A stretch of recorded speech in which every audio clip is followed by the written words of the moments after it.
రాజ్యం ఎంతకాలం ఉంటుంది? నువ్వెంతకాలం? కిరీటం శాశ్వతమా అంటాడు. ఎంతమంది ప్రధానులు దేశాన్ని పరిపాలించండి చెప్పండి. అందరూ ఏమైపోయారు? అందరూ పోలేదా?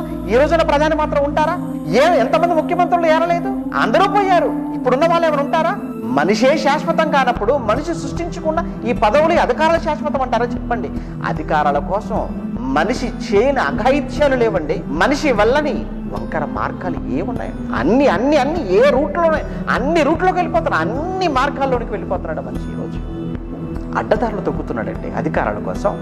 ప్రియమైన దేవుని పిల్లలారా, పేరు కోసం, పదవుల కోసం, గొప్పల కోసం, మెప్పు కోసం దేవుణ్ణి, దేవుడిచ్చిన వాక్యాన్ని, ధర్మశాస్త్రాన్ని పక్కన పెట్టి నువ్వు వెళ్ళి సాధించేది ఏముంది? సంపాదించుకున్నది ఏముందయ్యా?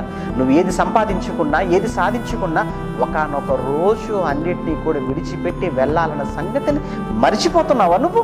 అలా మర్చిపోతున్నారు కనుకనే కదండి హత్యలు చేస్తున్నారు. అలా మర్చిపోతున్నారు కనుకనే కదండి కోట్లు కోట్లు కుంభకోణాలు ఈ కళ్ళ ముందు వెళ్ళిపోతున్నా. ఎంతమంది లేరు? ఎంతమంది వెళ్ళిపోలేదండి? ఏమండి ఎవరండి ఉంటారు? ఎవ్వరూ ఉండేవారు కాదండి.